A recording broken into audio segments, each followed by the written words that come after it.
To save his beloved, Guzian arranged for me to voluntarily donate my bone marrow. Little did he know, I had been reborn, and her HIV medical records were saved on my phone. 1 hour before the surgery, I sent the medical records to the 47-member family group chat. An hour later, the women of the Gu family surrounded the hospital, while the men frantically rushed for medical checkups. 3 hours later, the police got involved. All I asked the doctor was, "Can someone with AIDS receive a bone marrow transplant?" The moment the needle pierced my spine, I heard Guzian say outside the operating room, "Drain her dry. It's fine, her parents are dead, so no one will come asking questions." The anesthetic surged through my marrow like an icy river, followed by a darkness as deep and endless as an eternal night. When I opened my eyes again, the sharp, acrid smell of antiseptic filled the air. I was lying on a bed in the bone marrow aspiration prep room.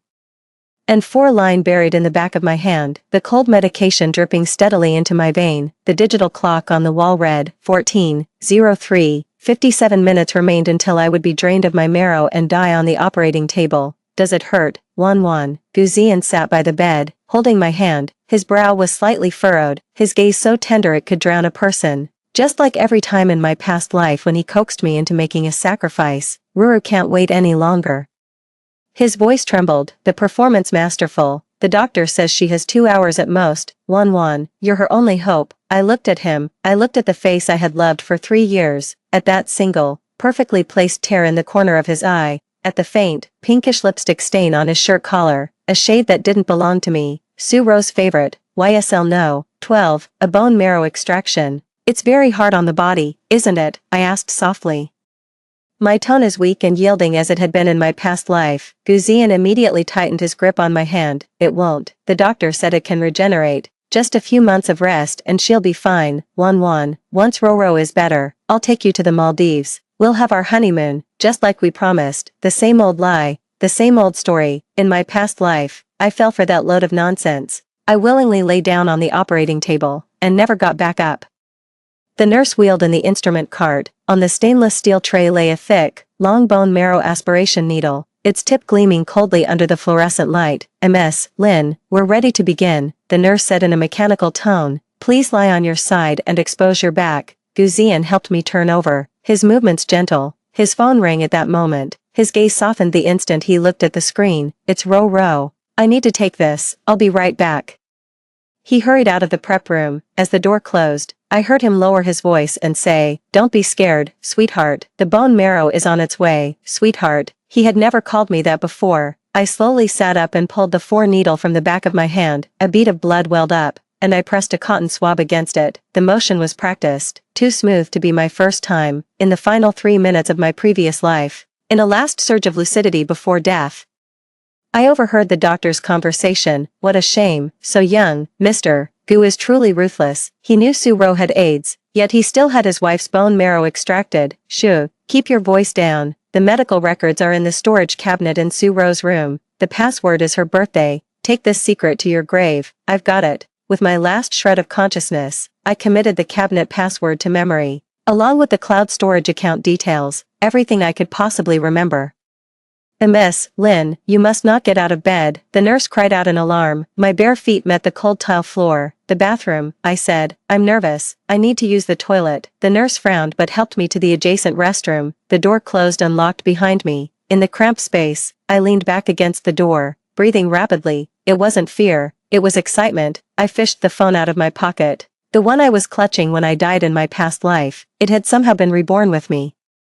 A fingerprint unlocked it, the screen lit up, and the date displayed, October 18th, 2023, the day I died. Access the cloud backup and enter the password. Inside a folder lies a scanned document, its file name reading, Sue Ro Municipal CDC Test Report. Click to open. HIV antibody test, positive, confirmed. Treponema pallidum antibody, positive, secondary stage, test date, September 15th, 2023. There was also a line of fine print below. The patient has been informed and has refused standard treatment. I laughed, still laughing. I opened WeChat and tapped on that pinned group chat, the Gu family, 47. In the family warmth group chat I once cherished, just 5 minutes after my death in my past life, my mother-in-law posted, "That wretched thing is finally gone. We'll throw a welcome home party for Ro tomorrow." I opened the message box and uploaded the file. My finger hovered over the send button, pausing for 3 seconds. Then I pressed down hard, message sent successfully. Almost instantly, the phone began to vibrate frantically. The group chat exploded with a flood of messages. Mother-in-law, Lin Wan, have you lost your mind? Spreading rumors is against the law. Aunt, what is this? Auntie, HIV positive. At Guzian, explain yourself. Sister-in-law, there's no way Roro could. Wait, I used her lipstick just last week. Cousin, at Guzian, my husband went with her for the checkup last week. You'd better start talking. I left the group chat. Opened my contacts, and found the number I'd saved 3 years ago. Lee, a reporter from the City Evening News Social Affairs Desk, dialed. Hello, is this reporter Lee? This is Lin Wan, wife of Gu Zian from the Gu Group. I have a major story for you, involving a fraudulent marriage among the elite, medical fraud, and the deliberate spread of an infectious disease. I've sent the evidence to your email. The scene is at the VIP ward of the Hematology Department, Central City Hospital. Come now. And you can get the first-hand footage. Hung up, dial 110 again. Hello, I need to report a crime at the Hematology Department of the downtown hospital. Someone is suspected of intentionally spreading HIV/AIDS and forging medical records to fraudulently obtain another person's organs and tissues. The suspect is currently in a VIP ward and may attempt to flee. Hang up. After all that, 6 minutes had passed. I adjusted my hair in the bathroom mirror. The woman staring back was pale, with sunken eyes, yet her gaze was unnervingly bright. I turned on the tap, cupped my hands under the cold water, and splashed it on my face. Clarity, rebirth, revenge. Guzian's anxious voice came from outside the door. Wan. Why are you still in there? The nurse said you weren't feeling well. I pulled the door open. He stood in the doorway, his expression having shifted from gentle to impatient. Ruru's condition is getting worse. We have to go right now. Guzian, I cut him off.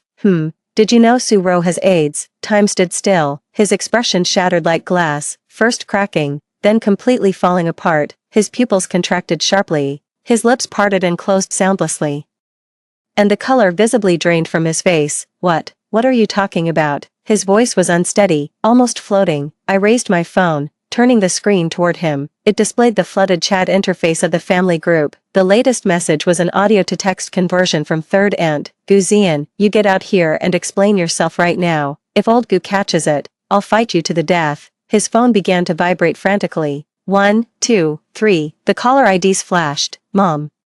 Uncle, third uncle, cousin, oh, right, I said with a smile. I also notified the press and the police. By my count, they should be arriving any minute now. Guzian snatched my phone, his fingers trembling as he scrolled through the group chat. The more he read, the paler his face became, until it finally contorted into a grotesque mask of pure terror and rage. Have you lost your mind? He snarled. You'll ruin me. You'll destroy the Gu family. I nodded. I know. Why?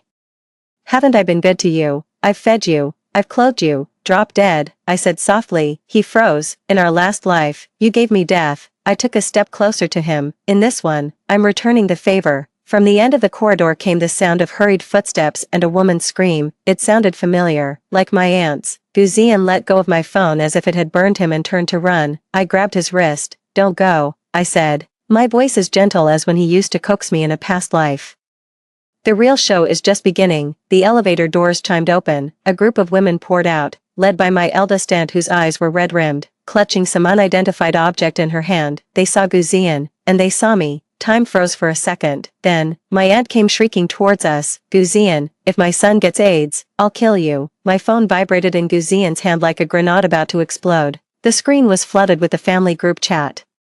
Messages scrolling up at a rate of 3 per second. The text transcription of Aunt's voice message was particularly jarring. Guzian, you get out here and explain yourself right now. If old Gu catches it, I'll fight you to the death. Guzian's finger froze on the screen, all color drained from his face, leaving only an ashen pallor. From down the hallway, Aunt was already charging toward him. She was supposed to be at a beauty appointment today, on the day I died in my past life.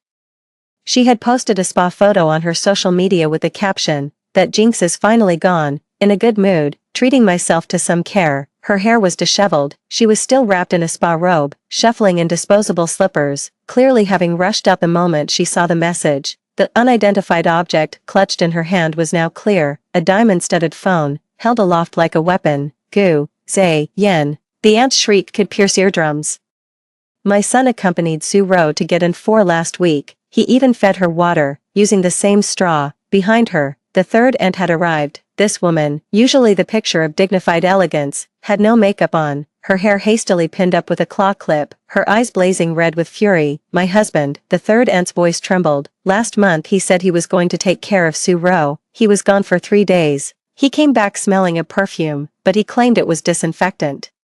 Her phone screen was still lit up, displaying the chat history with Sue Rowe. Sue Rowe was cooing, "Third uncle is so considerate, he even helped wipe me down." The younger sister-in-law, Gu Weiwei, was the third to arrive, young and quick on her feet. She was now crouched in a corner of the hallway, retching, clutching a tube of lipstick in her hand. YSL No. 12, a sisterhood gift from Sue Rowe. I used it. I used her lipstick just last week, Gu Weiwei sobbed between heaves. We even shared a milk tea, from the same cup. The sound of footsteps grew steadily louder. Cousin Gu Ting stormed over in her 10-centimeter heels, the staccato click of her soles against the floor like war drums. 2 other cousins followed close behind, their 3 similar faces wearing identical masks of shock and fury. Gu Ting grabbed Gu Zian by the collar. My boyfriend helped her move last week. He was there the whole day. When he came home that night, he had a red mark on his neck and claimed it was a mosquito bite. She shoved her phone right in Gu Zian's face. The screen displayed a flirtatious chat between her boyfriend and Sue Rowe. Row, are you scared living alone? Should I come keep you company tonight? The hallway was completely blocked by the women. The air was thick with the pungent, acrid smell of perfume, sweat, and fear. My phone was still buzzing. Gu Zian tossed it back to me as if it had burned him. The group chat notifications on the screen had already hit 999 plus. I tapped it open and scrolled quickly. The latest message was from my second cousin. I just grilled my husband, and he admitted to going to a hotel with Sue Rowe last month, 3 times. The attached image is a WeChat transfer record showing 3 payments of 5,200, with a note, for Roro's medicine. The comments section exploded. 4th aunt, at Gu Zian, what on earth did you bring home? 5th aunt, has she been with every man in this family? Are you blind? Gu Zian, Aunt 6, call the police. We have to call the police. This is intentional transmission of a disease. Scroll up for the real drama. Grandma Zhang Milan was still trying to deny it at first. It's fake, photoshopped. Wan made up these rumors out of jealousy for Ruru. That was until third aunt produced a screenshot. Sue Rowe's WeChat moment. Visible to her alone, Zian came with me for my follow-up appointment today. He's so sweet. The accompanying image shows the entrance to the Municipal Center for Disease Control, with Gu Zian's profile clearly visible in the corner. Date, September 20th, 2023. That's 5 days later than the date on the medical record. This means Gu Zian knew Sue Rowe was ill at least a month ago. Mother-in-law fell silent. 3 minutes later, mother-in-law sent a message. At Gu Zian. Pick up the phone. Gu Zian's phone rang on cue, the screen flashing. Mom, he didn't answer. The phone kept cutting off, ringing again, cutting off, and ringing once more, like a death knell. That's when my aunt slapped me. Smack. A sharp, clear crack echoed down the hallway. Gu Zian's head snapped to the side from the blow, a vivid handprint rapidly blooming on his cheek. Talk, his aunt shrieked. Did you know she has AIDS? Gu Zian clutched his face, his panicked eyes darting across each furious face. He was looking for a way out, but the hallway was blocked at both ends. I don't know. His voice trembled, unsteady. Ruru just said she was anemic, that she needed a bone marrow transplant. Bullshit. Third aunt took a step forward, shoving her phone screen almost into his face. The CDC. Why were you taking her to the CDC? For a damn cold. Gu Zian's lips quivered, but no words came out. It was then that I spoke up softly, my voice just loud enough for everyone to hear. Pep. The hallway fell silent in an instant. All eyes turned to me. Post-exposure prophylaxis, I said, holding up my phone with the search results on screen, taken within 72 hours of a high-risk exposure. It can effectively prevent infection. There's a designated pharmacy right next to the municipal CDC. I looked at Gu Zian. Your medical report from 3 months ago showed abnormal liver function, one of the side effects of PEP medication. Dead silence. Then, an even more piercing scream erupted. You knew all along. The aunt's second slap was blocked by Gu Zian, but her other hand immediately grabbed his hair. You knew she had HIV, and you still let her near my son. Are you trying to kill our entire family? The women had completely lost control. Gu Ting was on the phone, her voice shrill. You get yourself to the hospital for a checkup right this instant. Now, immediately. Third aunt was scrolling through her husband's phone, sobbing as she did. Hotel records. There really are hotel records. The younger sister-in-law was still retching, having already brought up bile. My phone vibrated again. This time, it was reporterly, "Ms. Lin, we're in the hospital parking lot. Could you tell us the exact location?" I replied. "Hematology VIP ward, room 503, then." I switched back to the group chat. The matriarch finally spoke again, her voice icy. "Everyone, to the hospital, now. Guzian, you'd better pray nothing has happened." A chorus of understood followed in unison. I looked up, gazing out the corridor window. In the parking lot, headlights flicked on one after another. BMWs, Mercedes, Porsches. The cars of the Gu family's women arrived in quick succession. The screech of sudden brakes echoing back and forth, car doors slammed open. And the staccato rhythm of high heels striking the pavement swelled into a tidal wave of sound. They had arrived. All the women who had been deceived, betrayed, and placed in peril had come. Guzian finally grasped the gravity of the situation. He shoved his aunt aside and bolted for the fire escape, but I stood blocking the doorway. "Move," he snarled, his eyes bloodshot like a cornered animal. "No," I said. He reached out to shove me, but his hand froze midair, because down the hall, the elevator doors slid open again. The ones who emerged were men, uncle, third uncle, and the cousins. Their faces were ashen, and they clutched their phones, clearly having been summoned by a barrage of calls from the office golf course dinner table. At the forefront was Uncle Gu Jangwo. At 55, he was a man who prized his dignity above all, yet now his suit and tie were askew, veins bulging on his forehead. He walked up to Guzian and, without a word, raised his hand and slapped him. That was a hell of a lot harder than what Auntie did. Guzian was slapped to the ground, blood trickling from the corner of his mouth. "You bastard," Uncle's voice trembled. "You knew that woman was sick, and you still let her come to the family gathering, let her share lipstick with your sister, let her get close to your brothers." The last words were roared out. Third uncle kicked out, his foot landing squarely in Guzian's gut. "If my wife catches it, Guzian, I'll make you pay with your life." The situation spiraled completely out of control. The men were furious too, but their anger was laced with a deeper, more primal fear. Fear of the disease, fear of scandal, fear of losing everything they had. At the far end of the corridor, the phone at the nurse's station began to ring. The young nurse answered the phone, listened for a few seconds, and her face went pale. "Director, security says the parking lot is surrounded by reporters. And there are police cars." Everyone froze, including the men who were just about to start beating Guzian. That's when I raised my phone, screen facing them, showing the latest message in the group chat. "Unknown number. We're reporters from the City Evening News. We've arrived at the hospital. Could you tell us which one is Ms. Lin Wan?" Silence, a deathly silence. Then, Guzian's head snapped up, his eyes locking onto mine. For the first time, I saw genuine fear in his gaze. "Did you call the reporters?" he rasped, his voice hoarse. "Yeah," I nodded. "And the police? Are you insane? The Gu family is finished if this gets out." "The Gu family?" I laughed. "What the hell do I care?" The wail of a siren grew from a distant hum to a piercing shriek outside the window. Red and blue lights sliced through the glass, painting the corridor walls in an alternating, frantic pulse. I turned and pushed open the door to the fire escape. Before leaving, I cast one final glance over my shoulder. Guzian lay collapsed on the floor, encircled by his family. Every one of them stared at him with pure, unadulterated hatred. His eldest aunt was sobbing, his third aunt was hurling curses, his younger sister-in-law was retching, and the men stood there trembling. Down the hall, the elevator doors were sliding open. The journalists' camera lenses, like the muzzles of dark guns, were trained on the epicenter of this high society scandal. I descended the stairs, one step at a time. The sound of footsteps echoed through the empty stairwell. My phone buzzed again. It was reporterly. "Ms. Lin, we got the footage. Where are you now? Do you need protection?" I replied. "No need. Go to room 503. Su Ro is there. She might try to run. There's no escape." I typed. "The doorway to the ward is probably already blocked by the women." As I hit send, I heard a piercing shriek from upstairs. It was Su Ro's voice. The show, at long last, was beginning. Su Ro's scream came from the VIP ward. It wasn't a delicate, pitiable whimper, but a strangled, desperate shriek, like that of a dying animal. I stood behind the fire door in the stairwell, peering through the glass window at the fifth-floor corridor. The corridor had become a battlefield, and charged ahead, her silk robe flying open as she ran, revealing the lace nightgown beneath, but she paid it no mind. Storming towards room 503 like an enraged lioness. "Su Ro, get out here this instant." The door to the ward was shut but not locked, and kicked it open. She had practiced taekwondo in her youth,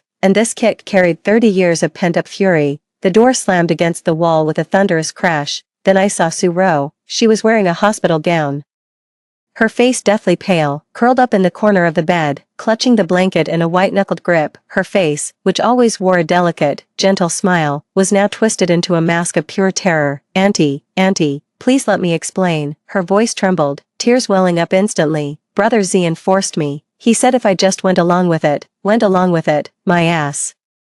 The aunt snatched the vase from the bedside table, the one holding the white roses Guzian had sent the day before, and hurled it, water, flowers and all. Su-ro shrieked and dodged away as the vase smashed against the wall, sending shards of porcelain flying everywhere. Water drenched her, and petals from the white roses clung to her hair like some absurd funeral rite. Third aunt was the second one to charge into the room. Instead of throwing things, she lunged straight for the bedside, grabbed Su-ro by the hair, and dragged her off the bed. The medical records. Third aunt shrieked. Where are the originals? What's the storage locker combination? Su-ro cried out in pain. I don't know. What medical records? Still playing dumb. Third aunt slapped her across the face. HIV positive, secondary syphilis. How dare you say you don't know? The slap rang out sharply. The hallway was packed. The women of the Gu family blocked the doorway, while the men stood on the periphery. A mixture of shock, anger, and fear was etched on every face. Reporters thrust their camera lenses through the gaps in the crowd, the incessant click and flash of shutters filling the air. Guzian tried to push his way through, but his uncle held him back with an iron grip. You still want to protect her. His uncle's eyes were bloodshot. Guzian, if you don't clear this up today, you can get the hell out of the Gu family. Dad. Listen to me. Guzian struggled against the hold. Ruru is the victim here. She was forced into this. Who forced her? A damn ghost. Third uncle kicked him. Her medical record clearly states she was informed and refused treatment. She's a walking biohazard. In the hospital room, Su-ro was pinned to the floor by third aunt and eldest uncle's wife. Her hospital gown was torn open, revealing a patch of rash below her collarbone, a classic skin lesion of secondary syphilis. The women gathered at the doorway gasped in horror. See, do you see? Third aunt shrieked, her voice sharp enough to shatter eardrums as she pointed at the rash. This is the proof. This is it. Su-ro broke down completely. She suddenly burst into loud, racking sobs. It wasn't an act. These were real tears. Snot and tears smeared across her face, her makeup running and making her look a fright. It was Guzian. It was all Guzian, she screamed, her voice cracking with hysterical intensity. He said if I just played along with this charade, he'd divorce her and marry me. He even arranged the bone marrow transplant. He said Lin Wan was an orphan with no parents, that no one would care if she died. The corridor fell deathly silent. Every eye turned to Guzian. Guzian's face turned from ashen to a deathly gray. His lips trembled, trying to form words, but no sound came out. Su-ro was still shouting, as if trying to shove all the blame away. He's the one who told me to get close to your men. He said it was to get leverage, to control the family business later. He booked the hotel. He told me what to send in the chat logs. Even that lipstick, the one I gave Weiwei, he bought it. He said Weiwei was stupid, easy to manipulate. Gu Weiwei, her sister-in-law, stood in the doorway. Hearing those words, she swayed on her feet, nearly collapsing. The YSL no. 12 lipstick in her hand fell to the floor and snapped in two. The bright red paste splattered across the white tiles like blood. You. Gu Weiwei pointed a trembling finger at Su-ro. You knew you were sick, and you still gave me that lipstick. We even shared it. She couldn't finish her sentence, doubling over as another wave of dry heaves racked her body. This time, it was flecks of blood that came up. Fear spread through the corridor like a virus. I need to get checked, the eldest cousin murmured. I need to get checked right now. Me too. The second cousin pulled out her phone. Husband, get your ass to the hospital right this second. Don't ask why. Do you have a death wish? The men's faces grew even grimmer. The eldest uncle took out his phone and dialed a number. Director Chen, please arrange a batch of infectious disease screenings immediately. Yes, right now. For everyone in the Gu family. I'll cover the cost. After hanging up, he looked at Guzian, his gaze as cold as ice. You're getting tested too, Dad. Guzian shrieked, I'm not sick. I took the prophylaxis. The words were out before he could stop them, and he clapped a hand over his mouth. But it was too late. Everyone had heard, blocking treatment. His aunt released Su-ro, slowly turned, and fixed her gaze on her son. You underwent the blocking therapy. Cold sweat trickled down Guzian's back. So you knew. The aunt's voice was soft, terrifyingly soft. You knew she had HIV all along. You took prophylaxis, but you kept it from us. You let your sister use her lipstick. You had your cousins accompany her to the hospital, you sent your third uncle to look after her. She advanced toward Guzian, step by deliberate step. The click of her high heels on the floor tiles echoed like a hammer striking against everyone's heart. Guzian, his aunt stopped in front of her son. I am your birth mother. She raised her hand, another slap. This time, Guzian didn't dodge. He took the blow squarely. Blood trickled from the corner of his mouth, but he didn't wipe it away. He just stared blankly at his mother. Starting today, I am no longer your mother, said the aunt, tears finally falling but her voice icy cold. I have no son like you. She turned and walked back into the hospital room, saying to the third aunt-in-law who was still holding Suro down, call the police. The charge is intentional transmission of a venereal disease. The evidence is solid. The third aunt-in-law nodded and pulled out her phone. Suro suddenly shrieked, you can't call the police. If you do, I'll tell them everything, what Guzian did 3 years ago. I know all about it. Guzian's head snapped up. Ruru, shut your mouth. Why should I shut up? Suro laughed like a madwoman. You've already thrown me away. Why should I keep your secret? The car accident that killed Lin Wan's parents. Did you think no one knew? Time stood still. I stood in the stairwell, my fingers suddenly turning ice cold. The car accident. The car accident 3 years ago that took my parents' lives. Guzian was there. He said he was just passing by, that he called the ambulance for me, that it was already too late. I never doubted it, until this very moment. In the hospital room, Guzian's expression twisted from fear into a vicious snarl, shoving his uncle aside. He charged into the room and clamped his hands around Suro's throat. Don't you dare. He spat the words out, one by one, his eyes bloodshot. Suro's eyes rolled back from the choking, yet she was still laughing, a wild, hysterical laugh. You're scared, so you can be afraid too. The security guards rushed forward at that moment. The police followed right behind them. Make way, police. The lead officer flashed his badge. Who called this in? Auntie San raised her hand. I did. This woman is deliberately spreading HIV. And him, she pointed at Guzian, he's an accomplice. He's also a suspect in a murder case from 3 years ago. The officer's gaze shifted to Guzian. Guzian released his grip, and Suro collapsed to the floor, coughing violently. Officer, it's a misunderstanding. Guzian tried to regain his composure, though his voice trembled. A domestic dispute. We can settle this privately. It can't be settled. I pushed open the fire door and stepped into the corridor. All eyes turned toward me. I walked up to the police officer and handed him my phone. On the screen was an email I had just received, a reply to my inquiry half an hour ago from the investigator of the car accident 3 years ago. Ms. Lin, the doubts you raised have been verified. There were indeed brake marks from a second vehicle at the scene back then, matching the vehicle registered under Mr. Guzian's name.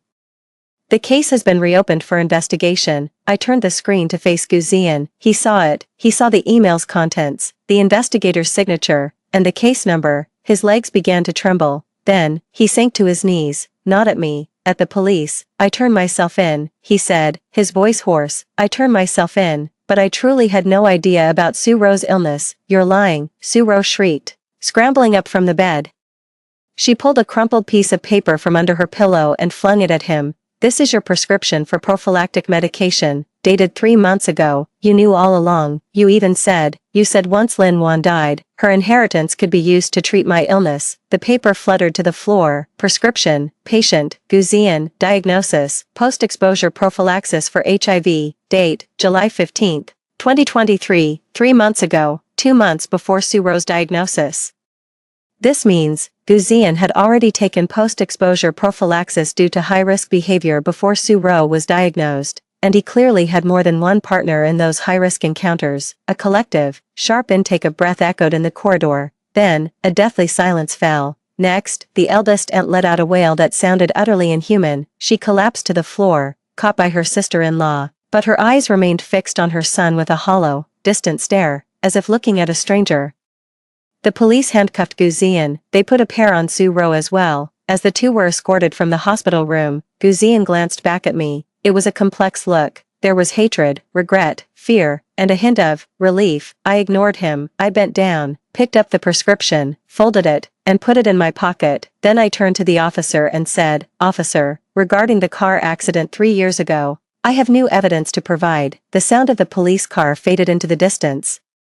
In the corridor, the members of the Gu family stood frozen, as if their souls had been drained from them. I turned around, ready to leave. My phone vibrated. Reporterly sent a message. MS, Lynn, the headline is set. High society scandal. The HIV-positive White Moonlight and her accomplices. Would you like us to use a pseudonym for you? I replied, use my real name. It could affect your life. Not anymore, I typed. From today on, I am reborn, as I hit send. I heard the sound of my sister-in-law, Gu Weiwei, sobbing behind me. She asked the doctor, is it too late for the tests now? The doctor remained silent. Outside the window, the setting sun sank between the skyscrapers, staining the sky a bloody red, as the flashing red and blue lights of the police car vanished from the hospital entrance. The scent of blood still hung in the corridor. It wasn't real blood, but the metallic scent of intense emotion lingering in the air. The Gu family members sat or stood like survivors of a shipwreck, their faces blank with the numbness of having just escaped disaster, except for one, Dr. Chen, in his early 50s and wearing gold-rimmed glasses. He was the deputy chief physician of the hematology department and the surgeon scheduled to perform today's bone marrow transplant, or rather, the surgeon who was scheduled to perform it. He was inching his way toward the elevator. A phone peeked out from his lab coat pocket. Its screen still lit, displaying a call log. The most recent call was to Gu Ziyan, placed an hour ago. I walked over and positioned myself directly in his path. Dr. Chen, I said, is the surgery still happening? His head jerked up, a flicker of panic visible behind his glasses. MMS, Lynn, given the current circumstances, the surgery will definitely have to be postponed. Why the delay? I raised my voice so everyone in the hallway could hear. Will Su Ro's HIV status affect the bone marrow transplant outcome? Dead silence. Everyone turned to look. Dr. Chen broke into a sweat. Well, medical matters are rather complex. It's not complicated. I cut him off. Chapter 3, Article 7 of the China Marrow Donor Program Transplant Operating Procedures. Individuals infected with HIV or diagnosed with AIDS are prohibited from serving as donors or recipients for bone marrow transplants. I pulled out my phone, opened the document page I had saved earlier, and turned the screen to face everyone. The bold, black text was unmistakably clear. Uncle was the first to grasp it. What does this mean? Su Ro can't receive the transplant at all. That's right, I nodded. From a medical standpoint, an AIDS patient's immune system is already compromised. Any healthy bone marrow transplanted into her would be attacked by her own immune system, guaranteeing failure. Furthermore, the heavy use of immunosuppressants during the procedure would accelerate the progression of her AIDS. It would be tantamount to killing her directly. A collective, sharp intake of breath echoed down the corridor. Third Aunt's voice trembled as she asked, Then why would they schedule the surgery? I turned my gaze to Dr. Chen. His face was deathly pale, his lips trembling. Because of the surgery costs, I said.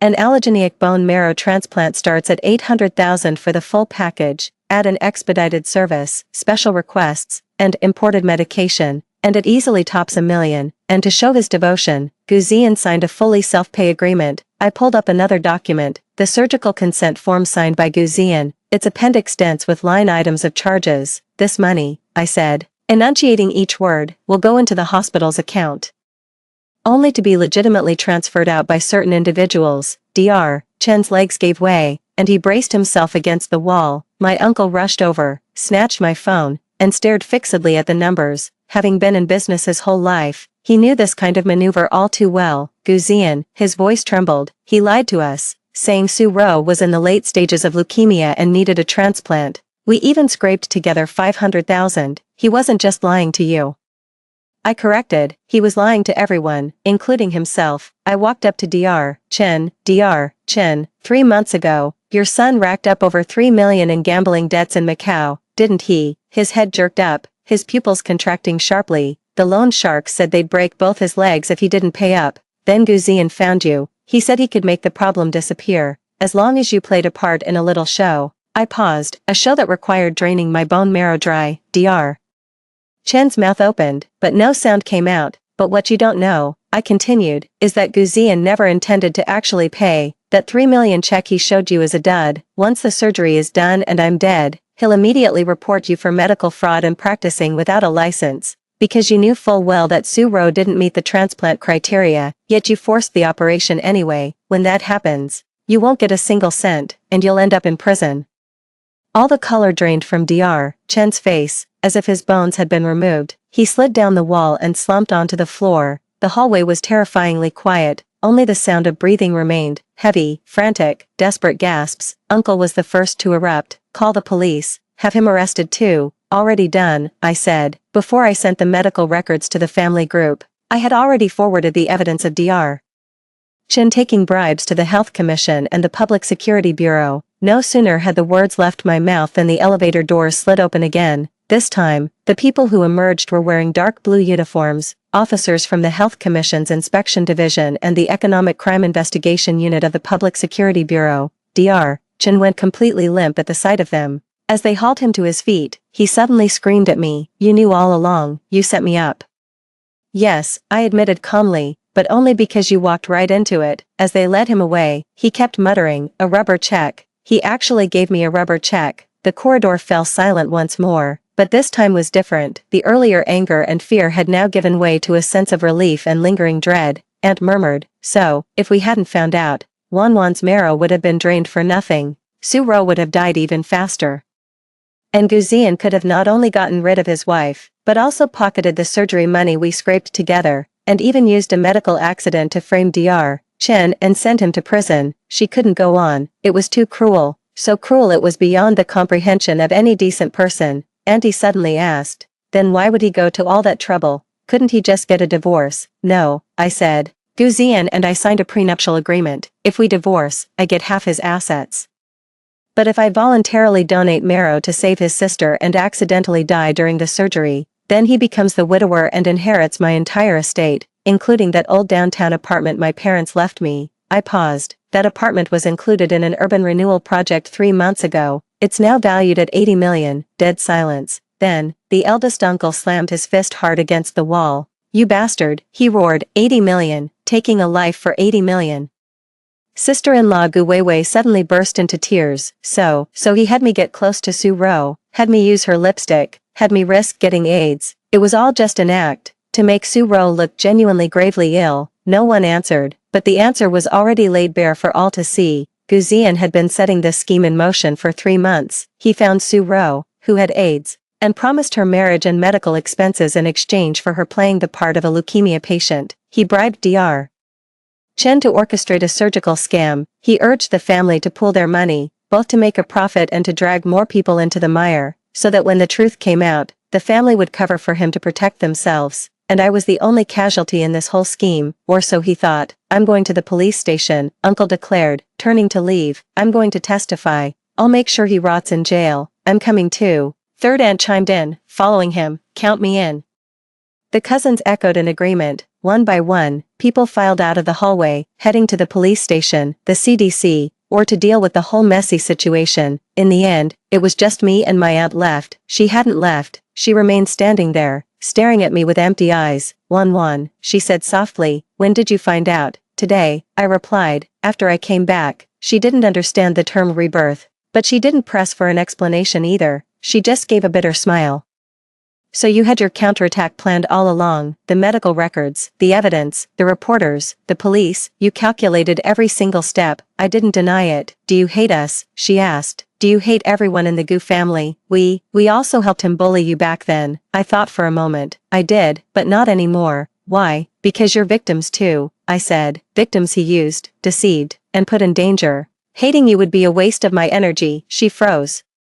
And then the tears finally fell. It wasn't an act. She was genuinely crying. She was crying in a most unflattering way, her face a mess of tears and snot, all traces of her usual aristocratic composure gone. I handed her a tissue. She took it but didn't wipe her face, just clutched it in her hand. "I'm sorry. I'm so sorry. I always thought you weren't good enough for Xian, that you were only after his money. Now I realize it's the Gu family that isn't good enough for you." I said nothing. Some apologies don't require forgiveness, they just need to be heard. When her tears finally subsided, she wiped her face, pulled a card from her bag, and pressed it into my hand. "There's 3 million in here, my personal savings," she said. "The pin is 6 zeros. Take it, leave this place, and start over." I pushed the card back. "No need," I said. "Guzian's assets will soon be mine." She froze. I turned and walked towards the stairwell, pausing at the doorway to look back at her. "By the way, Auntie, I suggest you get a full checkup as well," I said. "Guzian's private life is probably more complicated than we know." Her face went pale. I pushed the door open and started down the stairs. My footsteps echoed in the empty stairwell. One after another, like a heartbeat. When I reached the third floor, my phone vibrated. It was from lawyer Lou, MS, Lin. The application to freeze Guzian's assets has been approved. Also, regarding the car accident 3 years ago, the police have found new evidence. The final segment of the dashcam footage has been recovered. I stopped on the steps, my fingers tightening. What's in it? The video shows that 30 seconds before the crash, Guzian's car was tailgating your parents' vehicle. The two cars made contact. After your father's car lost control and hit the guardrail, Guzian's car stopped, but he didn't help. Instead, he recorded a video and then drove away. I closed my eyes. When I opened them again, my gaze was ice cold. Can the video be used as evidence? Yes. Furthermore, we located the paramedic who was on the scene. He testified that Guzian was present when they arrived. But he stopped them from administering immediate aid, saying, "Wait, call the police first and wait for the traffic officers." This caused a delay of at least 15 minutes. The critical golden window for rescue, 15 minutes. My parents could have survived. I leaned against the wall and took a deep breath. Then I typed, "Charge him with intentional homicide. I want the death penalty. Send." I put my phone away and continued down the stairs, outside the window. The sky had turned completely dark, yet the city blazed with lights, like an inverted river of stars. I stepped out of the hospital entrance, the night breeze cool and bracing against my face. A black sedan was parked by the roadside, the window rolled down, and reporterly leaned out. "MS, Lynn, need a ride?" I pulled open the car door and got in. The engine started, and we merged into the traffic. Reporterly glanced at me in the rearview mirror. "What headline do you want for tomorrow's front page?" I thought for a moment. "Use this one, Lesson 1 of a New Life. Don't bet your life on love." He smiled. "Good headline." The car crossed the river bridge, the water flowing silently in the night. I rolled down the window, letting the wind rush in. The wind swept away the smell of disinfectant, the scent of blood, and every trace of death and betrayal. My phone buzzed again. This time, it was an unknown number. The text message contained only a single sentence. "MS, Lynn, the change of procedure for your bone marrow donation has been completed. Your reserve marrow will be donated to a 5-year-old child with leukemia. The surgery is scheduled for next Wednesday. Thank you." I stared at the screen for a long time. Then I replied, "Tell her to grow up well." As I hit send, the car emerged from the tunnel, revealing the dazzling cityscape ahead, and I'm alive again. The visitation room in the detention center was as cold as a morgue. Guzian sat on the other side of the glass, clad in an orange prison uniform. His hair was shorn short, revealing the bluish scalp beneath. In just 3 days, he had wasted away to a shadow of himself, his eye sockets sunken, his chin covered in stubble, but his eyes still held a glint, not one of hope, but the desperate, final struggle of a cornered animal. He grabbed the intercom, his voice hoarse, "Wan, save me."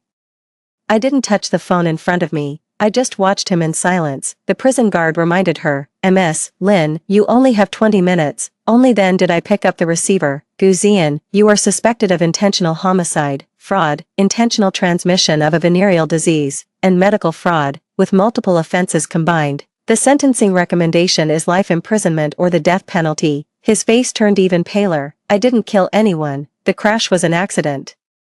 I pulled a document from my bag and pressed it against the glass. They were still frame captures from a dashcam video. The first showed his black Porsche tailgating my parents' white sedan. The second, the moment the two vehicles made contact. The third, my father's car swerving out of control and crashing into the guardrail. The fourth was the most damning. His car had stopped. He got out, raised his phone, and filmed the burning wreckage. The timestamp read, 17/28/03. The emergency center received the call at 5:43 p.m. There was a 15-minute gap. "Those 15 minutes, I said, my parents could have survived." Guzian's lips began to tremble. I was just frozen with fear. "You were scared out of your wits, yet you still remembered to record a video." I flipped to the next page, which showed a screenshot from a phone cloud backup. "This video was saved in your private album." Labeled "Done Deal," there was a note attached. "Lin Wan's parents, handled. Countdown to the inheritance begins." He slumped in the chair. "Intentional homicide, with a complete chain of evidence." I took the file back. Add to that defrauding the family for surgery fees, conspiring with Dr. Chen for medical fraud, concealing Sue Rose's condition and creating an infection risk for multiple people. "Guzian, care to guess how many years you'll be locked up?" He lunged at the glass, hands slapping against it. "I can get a reduced sentence. I can provide useful information." I'll inform on Sue Rowe. She has other sexual partners, she's intentionally spreading. The police already have it. I cut him off. Sue Rowe confessed everything yesterday. Her phone contained a detailed list, 3 married officials, 2 entrepreneurs, and, your father. Gu Ziyan froze. Your father, Gu Jiangwo, I said, enunciating each word. Spent the night in Sue Rowe's hospital room 3 times last month under the pretense of visiting a patient. The HIV screening results come out tomorrow. His eyes widened, and then he suddenly laughed. He laughed maniacally, tears streaming from his eyes. Ha ha ha, the old man, ha ha ha, serves him right. He screamed into the receiver. He always called me useless, said I'd never measure up to my uncle's son, and now, he got taken down by the same woman. Ha ha ha. The prison guard placed a hand on his shoulder. He kept laughing. Laughing until he coughed, laughing until he retched.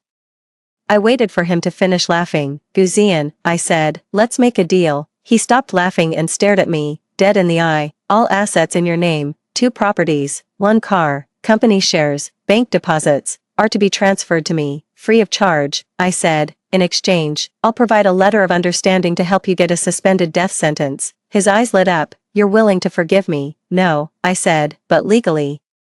A letter of understanding from the victim's family can reduce your sentence. He hesitated. You have 3 minutes to decide, I said, glancing at my watch. After that, I'm leaving. Then my lawyer will charge you as the principal offender for intentional homicide, with a civil compensation claim of 80 million, exactly the value you estimated for my parents' apartment. Care to guess if the court will rule in my favor?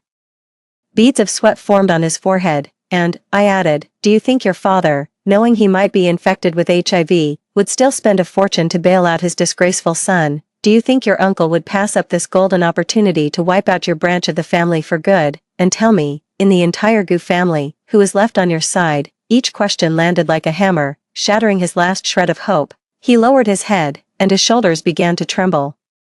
At the 2-minute 50-second mark, he looked up. I'll sign. I pulled the documents from my bag, 7 in total, all prepared well in advance: a property transfer agreement, a share transfer deed, a bank deposit transfer authorization, a vehicle transfer form, and 1 special edition, a body donation consent form. Gu Ziyan stared at the final page, stunned. What is this? Your will, I said. If you die in prison, your body is to be donated to a medical school for anatomical instruction.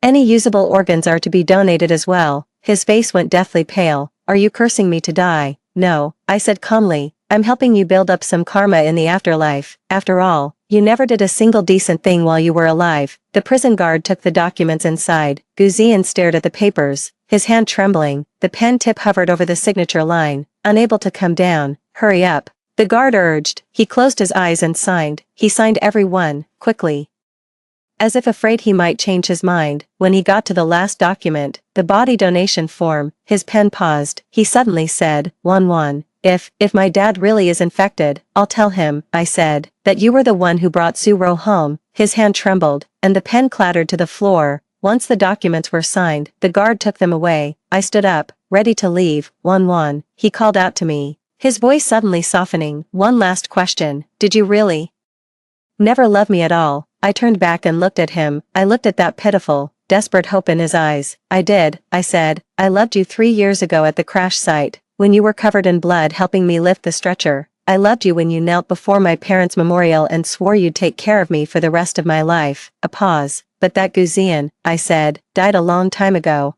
The moment you decided to kill me for 80 million, I turned away. He shouted after me. The letter of understanding. You promised to write the letter of understanding. I stopped, pulled a piece of paper from my bag, unfolded it, and pressed it against the glass. On the paper were just 3 large characters. You're not worthy. Then, right in front of him, I tore the paper to pieces. Shards scattered across the ground like snow. Just kidding, I said. A letter of forgiveness. You don't deserve one. He slammed his hands against the glass, screaming and cursing. Before the guards forcibly restrained and dragged him away, I walked out of the detention center. The sun was blinding. Lawyer Liu was waiting for me at the entrance. He handed me a folder and said, Ms. Lin, all the transfer procedures are complete. Additionally, the Gu Group's board of directors just passed a resolution to completely remove Gu Ziyan's entire branch from the family register. The shares under his parents' names have also been forcibly acquired. At what price? 30% of the market value. Lawyer Liu smiled. your uncle's doing? I nodded, just as I expected. That's just how the Gu family operates. When profit is on the line, they'll abandon even their own fathers and brothers. There's one more thing. Lawyer Lu lowered his voice. Su-ro tried to commit suicide at the hospital, but they stopped her. However, during her treatment, she said, she's pregnant. I frowned. Whose is it? It's unclear. She said it could be Gu Zian's. Or Gu Zhangwo's, or a few other men's. Lawyer Lu's expression was complicated. The police have arranged for a paternity test. I remembered my past life. Not long after I died, I heard that Su-ro had passed away from an illness. Thinking about it now, it probably wasn't an illness. Someone wants no witnesses left alive. Keep her safe, I said. She must not die before the trial is over. Understood. I got in the car. Reporter Lee was already waiting in the driver's seat. Where to now? He asked. The funeral home. He was taken aback. To pay my respects to my parents, I said, to tell them the score is settled. The car headed for the suburbs. On the road, Reporter Lee glanced at me in the rearview mirror. After the story runs tomorrow, you might become famous. Should we arrange for security? No need, I said, watching the streets flash by outside the window. I'm not the one who should be afraid. It's the ones with guilty consciences. The funeral home was quiet. My parents' urns were placed side by side in the memorial hall, their photos showing gentle smiles. I lit 3 sticks of incense and knelt down. Mom, Dad, I'm sorry I'm late. The fragrant mist curled and rose. Gu Zian is going to prison, most likely for life. The Gu family is half ruined. I managed to keep your house. And one more thing. I paused. I survived. The tears finally fell. They weren't tears of sorrow, but of relief. After kneeling for 10 minutes, I stood up and wiped my tears away. As I stepped out of the funeral hall, my phone buzzed. It's the hospital calling. Ms. Lin, the bone marrow transplant for the 5-year-old patient you sponsored has been scheduled. Next Wednesday at 9 a.m. Also, the child's mother would like to thank you in person. No need for thanks, I said. Tell her a successful surgery is the best thanks I could receive. I hung up the phone and looked up at the sky. The sun was setting, painting the sky in warm shades of orange and red. Reporter Lee was waiting for me at the door. Where to next? He asked. I thought for a moment. To the law firm, I said. I need to make a will. He was taken aback. You're so young. Precisely because I'm young, I said, pulling open the car door. I need to have my affairs in order. If anything should happen to me, all my assets are to be donated to the Anti-Medical Fraud Foundation. If I ever have a child, I will teach them this. Love is not about sacrifice, and kindness must have its edge. If I ever, no ifs, in this life, I will live well, live a life for the world to see, live a life to make my parents in heaven proud, live a life for that version of myself from a past life who died on the operating table. The car started and drove into the city shrouded in dusk. A news alert popped up on my phone screen. Breaking. Gu Zian, former heir to the Gu Group, has been rushed to the hospital after falling critically ill during transport. I dismissed the notification. My face remained expressionless. I just murmured softly to the window. This is only the beginning. Gu Zian, hell is still a long way off. The news that Gu Zian had suddenly fallen critically ill during his transfer exploded in the Gu family group chat just as I was signing the final property transfer documents at the law firm. Attorney Lu slid his phone over. The screen was flooded with messages from the group chat. Uncle, eldest, who did this? Uncle. Third, his own health is probably to blame. Aunt, second, which hospital did they take him to? Don't bring him to ours, my cousin said. You should transfer him to a specialized infectious disease hospital. Don't let him infect others. Not a single word of concern, just pure detachment. After signing, I put the pen down. Gu Zian can't die now.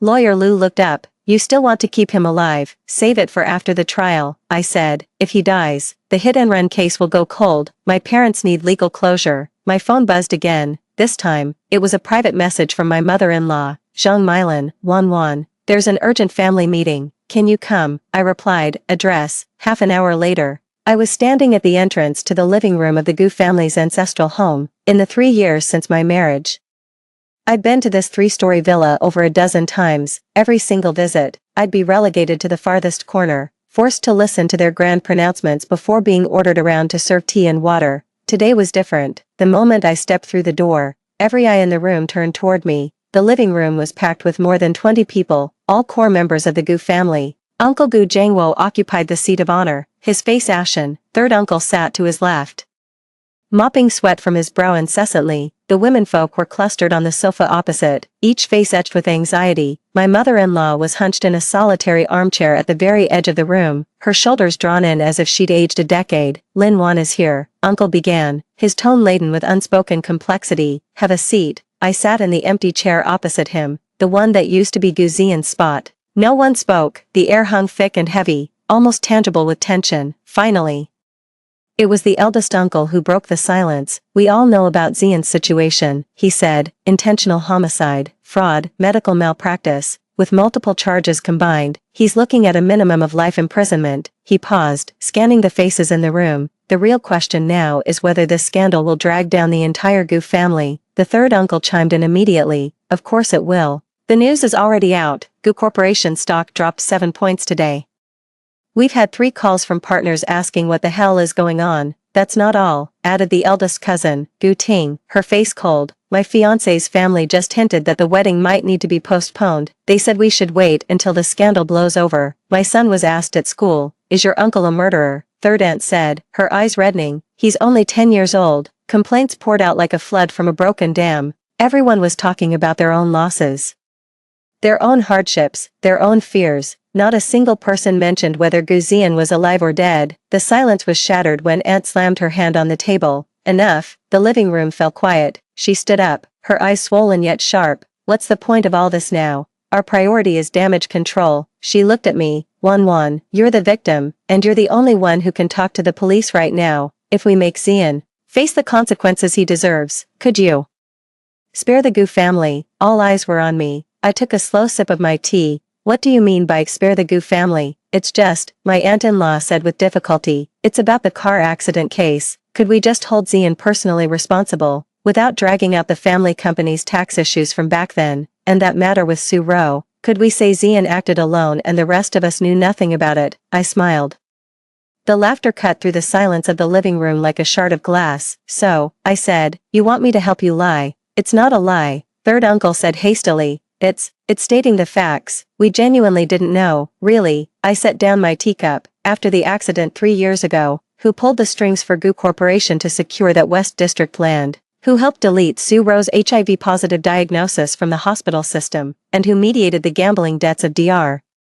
Chen's son in Macau?" With every question I asked, another face turned pale. "All of this," I said, enunciating each word slowly. "You truly had no idea." Dead silence. Uncle finally spoke, his voice weary. Wan, just tell us what you want." "That's exactly what I was waiting to hear." 3 conditions, I said, holding up a finger. "First, all assets under the names of Guzian and his parents, including their shares in the Gu Group, are to be transferred to me.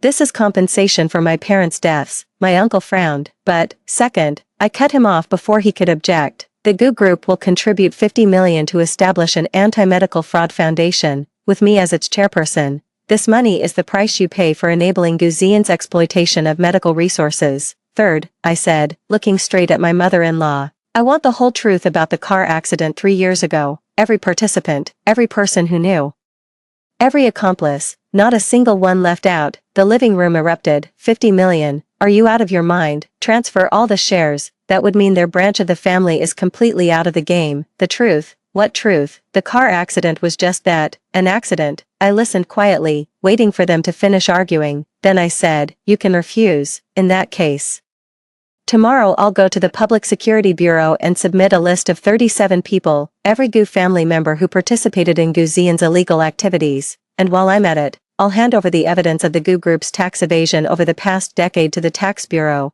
Everyone's faces turned deathly pale. My uncle stared at me intently. "Do you have proof?" "Yes," I nodded. "Guzian made a backup. Just in case, the USB drive is with me." That was the truth, in my past life. After I died, my wandering spirit saw Guzian hide a USB drive inside the hardcover copy of Das Kapital in his study. The first thing I did after being reborn was to retrieve it. It contains all the Gu family's dirty laundry from the past decade, enough to bring the entire family to ruin. Uncle's hand was trembling. He stared at me for a long time, then slowly rose and walked over to grandmother. "Mylan," he said, "Xian is your son. This decision is yours to make." The mother-in-law looked up, her tears long since dried, her eyes hollow. "What decision?" "Sign this." The eldest uncle placed a document before her. "Renounce all property and shares belonging to your branch of the family and transfer them to Lin Wan. In exchange, she will guarantee not to implicate the rest of the family. The mother-in-law stared at the document for a long time, then she suddenly laughed. It was an eerie laugh. Gu Jiangwo, she said, you're trying to use this opportunity to swallow up our branch of the family completely, aren't you? Uncle's face changed. What nonsense are you talking? Nonsense. The old woman stood up, though small in stature, her presence suddenly turned sharp and imposing. That plot in the West District 3 years ago was supposed to be allocated to our Xian. You snatched it away with your underhanded tricks.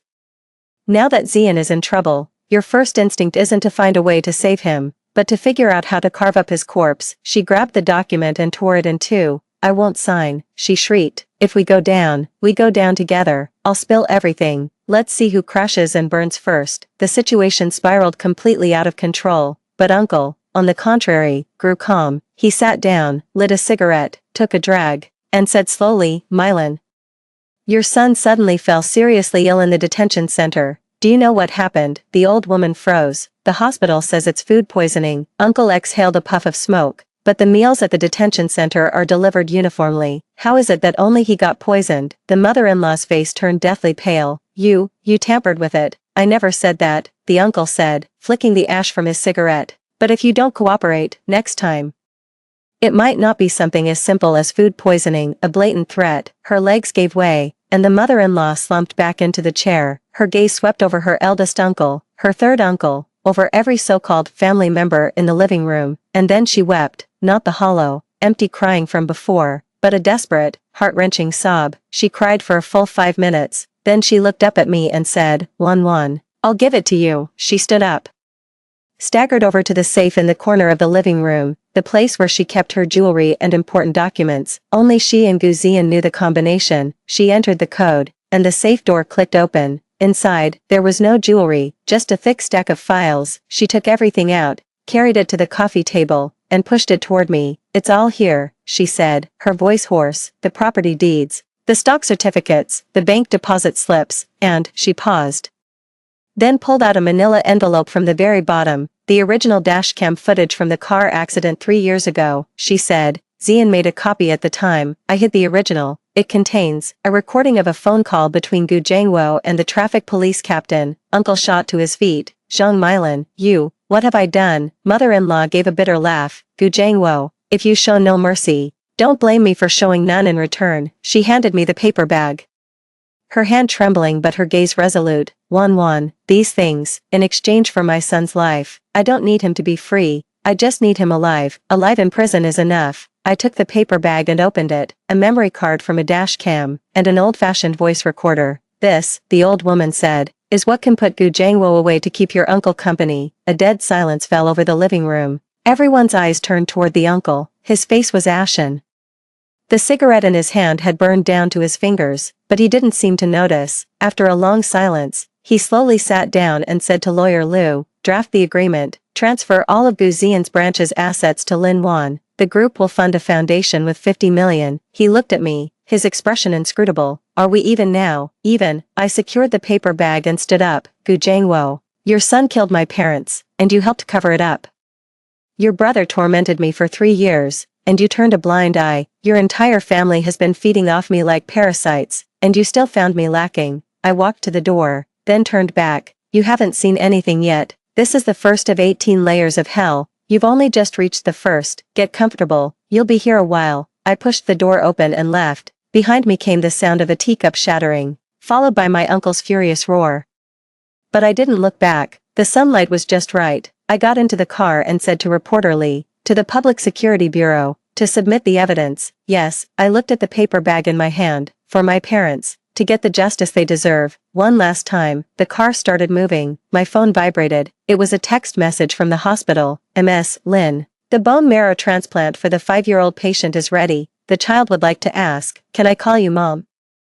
I stared at the screen for a long time before replying. If the surgery is successful, then yes. As I hit send, the tears finally fell. But this time, it wasn't from sorrow, it was a rebirth. The meeting room of the Municipal Public Security Bureau's Criminal Investigation Division was hazy with smoke. 6 people sat on either side of the long table. Captain Chen from the Criminal Investigation Division, 2 case officers, Lawyer Liu, myself, and Gu Jiangwo, who had been urgently summoned.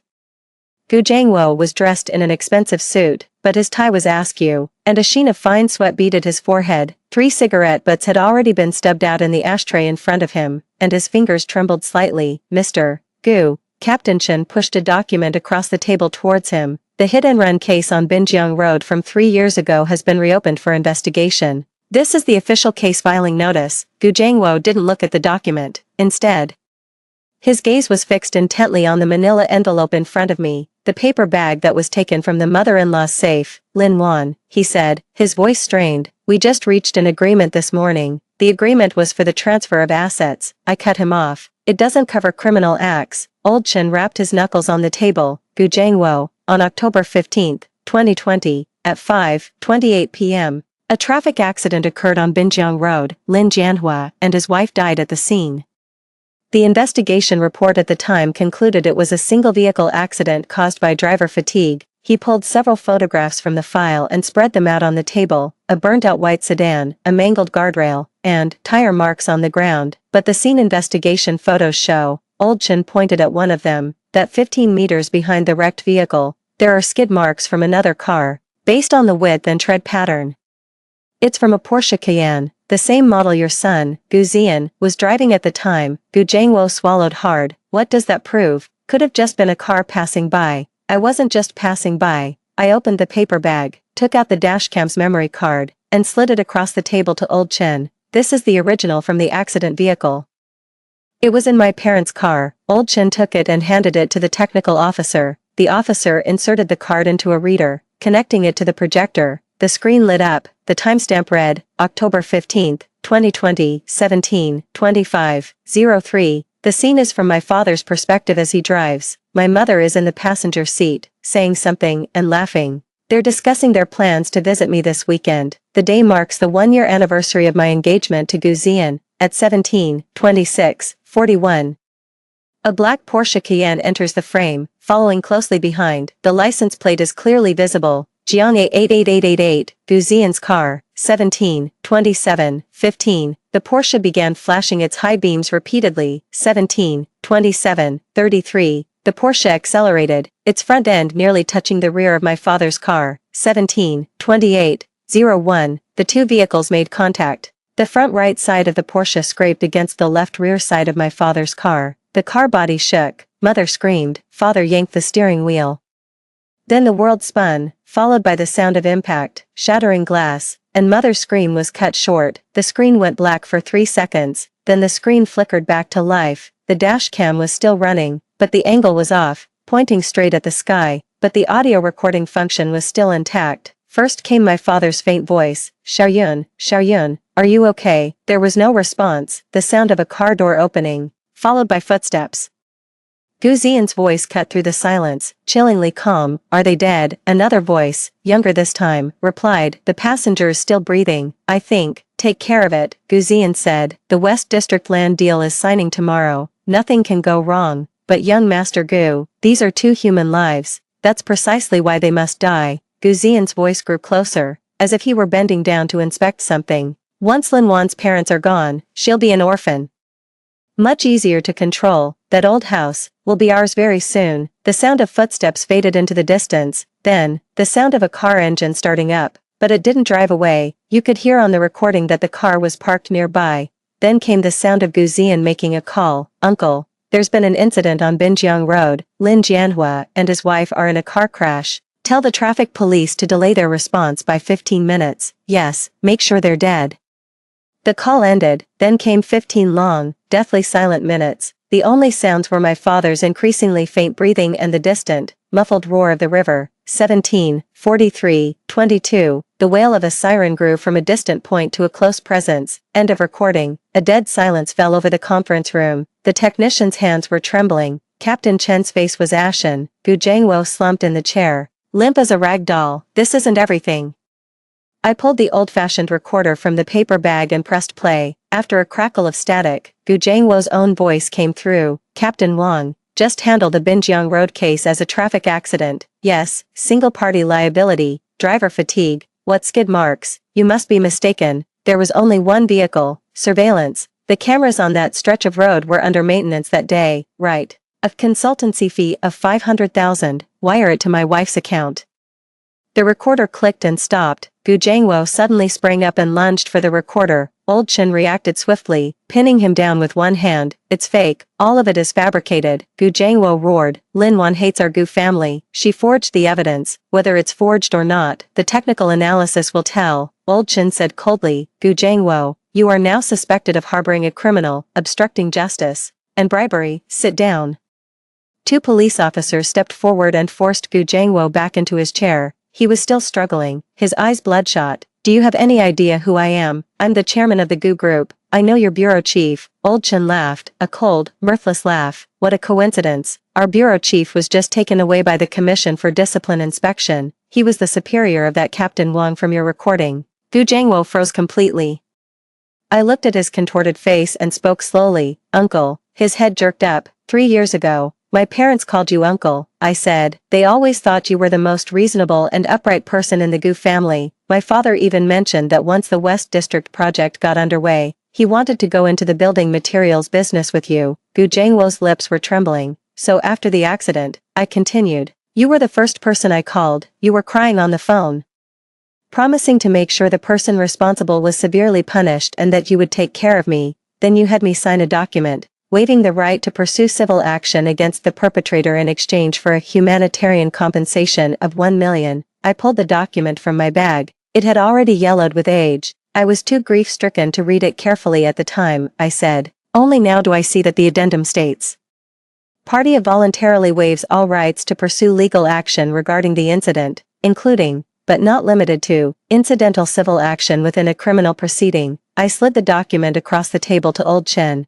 In other words, I said, 3 years ago, Gu Jiangwo used 1 million to buy out the civil compensation for this murder case. At the same time, he abused his official position to suppress the criminal case, making it look like a traffic accident. Gu Jiangwo closed his eyes.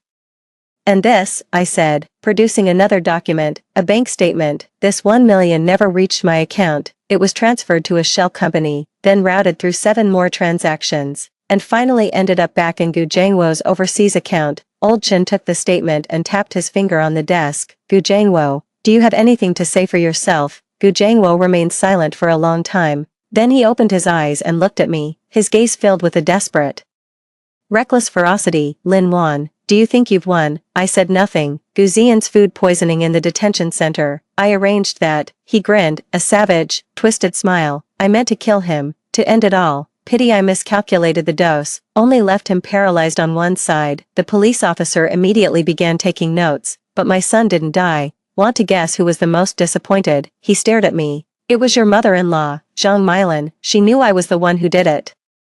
So she gave you this evidence. She wants to use your hand to get rid of me. He leaned forward, lowering his voice. Do you know why? Because the real mastermind behind the car accident 3 years ago wasn't me. And it wasn't Gu Ziyan either. My breath caught in my throat. It was your mother-in-law, Gu Jiangwo said, enunciating each word slowly. She was the one who found out your parents' old house was slated for demolition, valued at 80 million. She was the one who urged Gu Ziyan to pursue you, to marry you, and she was the one who tampered with the brakes on your father's car the day before the accident. You could have heard a pin drop in the meeting room. Gu Jiangwo's smile widened. The dashcam only caught the second half. Right. It didn't catch the footage from the night before, when Zhang Meilan took the mechanic to your parents' underground parking garage, did it? He turned to Old Chen. Officer, I'd like to report a crime. Zhang Meilan is suspected of attempted murder. As for evidence, that mechanic is still alive, living in the shantytown up north. He should have the record of Zhang Meilan's money transfer. Old Chen immediately ordered the officers, summon Zhang Meilan for questioning immediately, and send someone to the north side.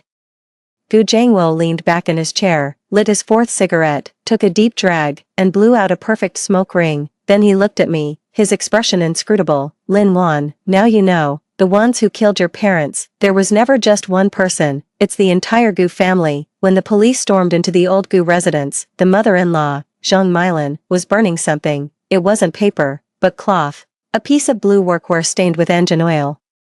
She threw it into the fireplace in the living room, and the flames instantly engulfed the fabric, belching out black smoke and a pungent chemical smell. Zhang Meilan, Captain Chen barked. Stop. Without pausing, the old woman picked up a black-covered notebook from beside her and prepared to throw it into the fire. The police officer rushed to snatch it, but he was a step too late. the edge of the notebook was already ablaze. Old Chen lunged forward, grabbing it from the flames with his bare hands, his palm blistering instantly. Ignoring the pain, he opened the charred notebook. Most of the pages inside had turned to charcoal, but a few traces of handwriting were still legible. October 14, 2020, Sister Jean, break line replaced, old line disposed of. March 2021, Director Gu, Jiangwo, West District Project bid rigging. Disbursement record, August 2022, Xian, Suro's medical records deleted, hospital contact. The last page is the most recent. The ink isn't even dry yet. October 21, 2023, Wan knows too much, she needs to be dealt with. The date is today. Old Chen looked up, his eyes fixed on the old woman. Zhang Milan, you are suspected of intentional homicide, evidence tampering, and suborning perjury. You are now under arrest. When the handcuffs were put on, the old woman offered no resistance. She just stared at the half-burned notebook, muttering to herself, it's still not completely gone. Then she laughed. A madwoman's laugh. That fool Gu Jiangwo actually thought he could save himself by giving me up. He has no idea I have so much more on him. She turned to me, her gaze unnervingly calm. Wan, do you want to know why everyone in the Gu family wants you dead? I said nothing. Your parents were in too many people's way, she said slowly. That plot in the West District is worth 3 billion. Your father, Lin Jianhua, was the representative of the original residents.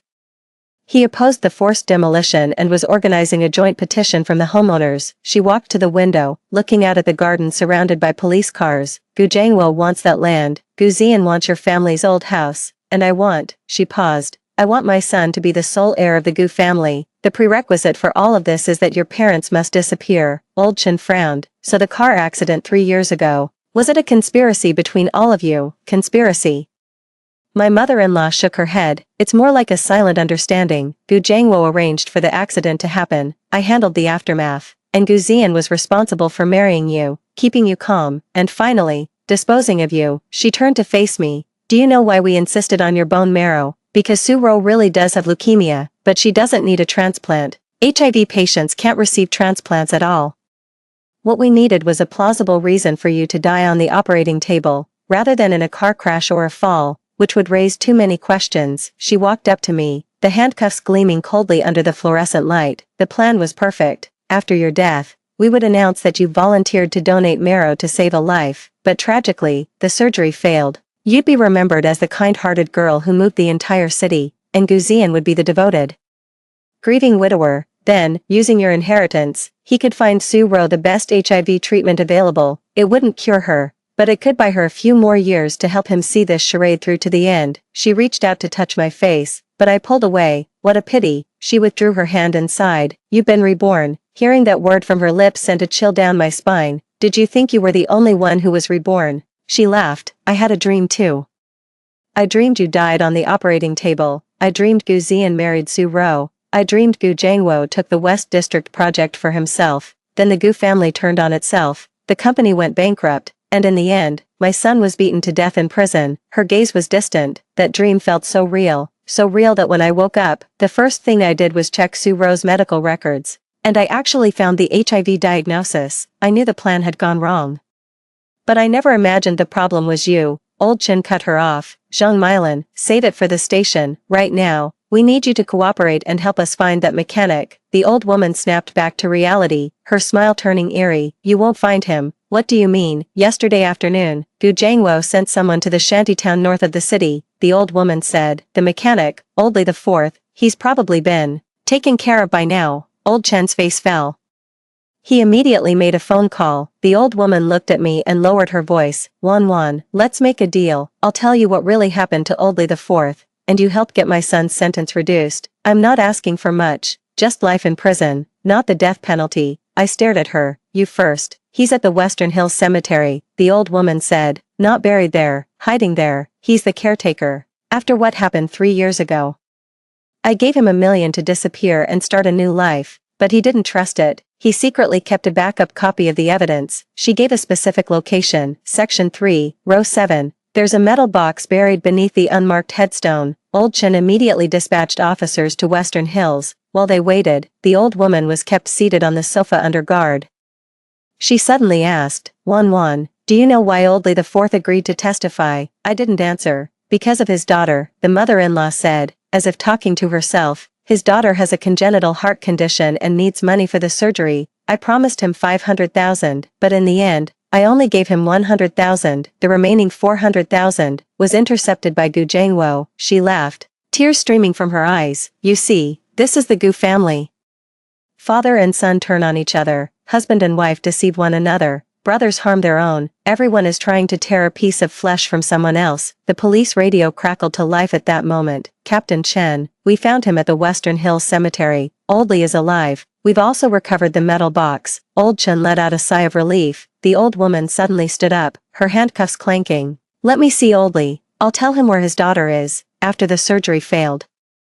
I sent the child to a convalescent home out of town. Old Chen hesitated. Let her in, I said. 10 minutes later, Old Lee IV was brought to the Gu family's ancestral home. He was a man in his 50s, slightly stooped, with sunspots on his face from years of outdoor work. The moment he saw the old woman, his eyes welled up. Zhang Milan, he roared, where's my daughter? You said you'd give her back after the surgery. 3 years. For 3 years. I haven't even known if she's alive or dead, the old woman said calmly. She's at the Compassionate Heart Sanatorium in Yunqing. She's alive and well. It's just, she doesn't remember you anymore. Old Lee IV was stunned. What? The surgery was a success, but her brain was deprived of oxygen for too long. She has amnesia, the old woman said. I sent her to the best sanatorium, using what remained of your payment to cover the costs. I visit her once a month. She calls me Auntie Zhang. She took a photograph from her pocket and handed it over. The photo shows a girl of about 14 or 15, sitting in a wheelchair and smiling at the camera. The background is the garden of a convalescent home. Old Lee C took the photo with trembling hands, tears streaming down his aged face. Then, he knelt down. It wasn't to the old woman he knelt, but to Old Chen. Officer, I want to testify, he said through tears. On the night of October 14th, 3 years ago, Zhang Milan took me to the underground garage of Riverside Gardens. She made me replace the brake line on a white sedan with a defective one. I didn't want to do it, but then she showed me my daughter's critical condition notice. He pulled a waterproof pouch from inside his coat. Inside were several sheets of yellowed paper. This is a piece of the old brake line I replaced and kept. This is the receipt for the 100,000 yuan Zhang Milan gave me. And this, he paused, looking at the old woman. This is a written promise she gave me later, saying she'd guarantee my daughter's safety for life, as long as I kept quiet. The evidence was irrefutable. The old woman closed her eyes and let out a long, heavy sigh. When she opened them again, she looked at Old Lee and said softly, loudly, I'm sorry. Then she turned to me, Wan, I'm sorry to you, too, but the one I failed the most, her tears began to fall, is my own son. I raised a monster.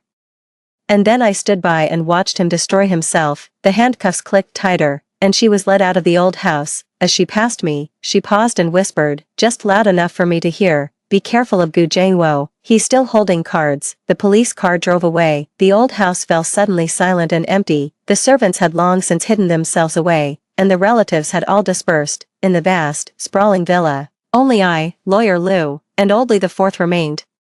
The latter slumped motionless on the sofa, clutching a photograph of his daughter. He wept like a child. I walked over and crouched down in front of him. Master Lee, I said, from now on, I'll cover your daughter's medical expenses. He looked up, his eyes red and swollen. Why? Because my parents are gone, I said, but your daughter is still alive. He froze for a moment, then broke down into even heavier sobs. I stood up and said to Attorney Liu, contact the best rehabilitation hospital in Yunqing, arrange the transfer. All expenses will be covered by the Gu family's compensation. Attorney Liu nodded. Understood. My phone vibrated at that moment. It was a text message from the hospital. MS, Lin, the bone marrow transplant for the 5-year-old patient is scheduled for 9 o'clock tomorrow morning. The child is asking if they can see you before the surgery. I replied, I'm on my way, just as I was turning to leave. Old Lee IV suddenly called out to me, Miss Lin. I turned around. He wiped away his tears and said solemnly, in court, I will tell everything I know. Thank you. Stepping out of the Gu family's old mansion, dusk was already settling in. The setting sun dyed the sky a blood-red hue, eerily reminiscent of the sunset on the day of the car accident 3 years ago. But this time, the end of that crimson hue was not darkness. It was tomorrow. It's the tomorrow where that 5-year-old child is waiting to call me mom. It's the tomorrow where those lost lives can finally receive justice. Reporter Lee is waiting for me in the car. Where to now? He asked. The hospital. I said, I'm going to see a child. The car drove into the twilight. as I watched the Gu family's old house recede in the rearview mirror. I whispered, "Goodbye, goodbye forever." The little girl was 5 years old, and her name was Nuan. When I pushed open the door to the hospital room, she was sitting on the bed folding paper stars. Her small, thin hands worked clumsily with the colorful paper, and a small jar already sat beside her, half full of them. Hearing the sound, she looked up. Her eyes were large and bright, but she wore a woolen hat because the chemotherapy had taken all her hair. "Are you Auntie Lin Wan?" she asked in a thin, quiet voice. I walked over and placed the fruit basket I'd bought on the way by the bedside. "Are you Nuan?" She nodded vigorously, then pulled a drawing from under her pillow and handed it to me. "This is for you." The drawing was a colorful mess of crayon, a big sun, with 2 little stick figures holding hands beneath it. Scrawled next to them were the words, "Thank you, Auntie, for saving my life." I took the drawing, my fingers trembling slightly. Nuan's mother emerged from the bathroom. She was a woman in her early 30s, very thin, with dark circles under her eyes. When she saw me, she paused for a moment, then bowed deeply. "Ms. Lin, thank you so much." I helped her straighten up. "You're welcome." "When is Nuan's surgery?" "Tomorrow morning at 9. Her eyes welled up with tears. "The doctor said your bone marrow is an exceptionally good match. The surgery has over a 90% success rate. Nuan is going to be okay." Nuan tugged gently on the hem of my shirt. "Auntie, will the surgery hurt?" I crouched down to her eye level. "They'll give you anesthesia, so you'll fall asleep and won't feel a thing. When you wake up, you'll be all better. You can go back to kindergarten and play with your friends." Her eyes lit up. "Really? Can I have ice cream then? Mommy always says I can't have any when I'm sick." "Absolutely," I said. "After the surgery, I'll take you for ice cream. You can have as much as you want." She grinned happily, revealing a gap where one of her front teeth was missing. My phone vibrated just then. It was a message from Attorney Liu. "Ms. Lin, the Gu family case is scheduled for court tomorrow at 10 a.m. Will you be appearing as a witness?" I replied, "No, I have more important matters to attend to." "Understood." Also, Gu Jiangwo has suffered a sudden heart attack in the detention center and is currently undergoing emergency treatment. I paused. "Keep him alive." "What? Keep him alive?" I repeated. "Let him stand trial, serve his sentence, and grow old slowly in a prison cell." "Send?" Nuan's mother asked in a hushed voice. "Is it about work?" "If you're busy." "Not at all," I said, switching my phone to silent. "I'll be here today and tomorrow." That evening, I stayed in the hospital room to keep Nuan company. She wanted a bedtime story, so I told her a fairy tale about a little star. As I was telling it, she suddenly asked, "Auntie, do you have any children?" I froze. "No." "Can you be my mom?" she said earnestly. "My dad left me. Mom says he ran off with another woman. If you were my mom, I could have 2 moms." The hospital room fell silent for a few seconds. Nuan's mother turned away, her shoulders trembling slightly. I patted Nuan's head and said, "After your successful surgery, I'll think about it." She fell asleep contentedly. At 11 o'clock that night, after Nuan had fallen asleep, her mother called me into the hallway. "Ms. Lin," she said, handing me a cup of warm water. "There's something I need to tell you." We sat down on the bench. "Nuan's father didn't run away," she said, gazing out at the pitch-black night. "He's dead. 3 years ago.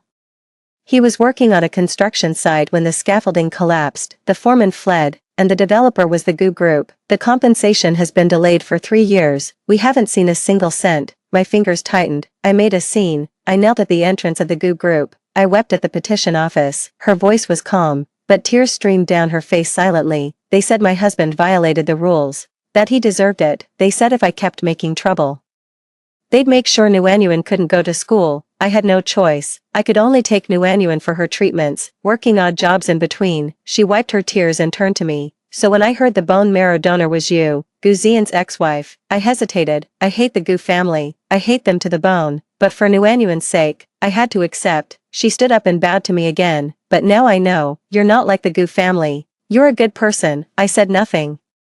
I simply reached out and held her. This frail woman, worn down to her very bones by life, trembled in my arms and wept for a long time. At 8:30 the next morning, Nuan was wheeled into the operating room, lying on the gurney. Her small hand clutched my finger tightly. "Auntie," she said, "you have to wait for me to come out." "Okay, pinky promise." I extended my pinky finger, and we made the promise. The operating room doors closed, and the red light came on.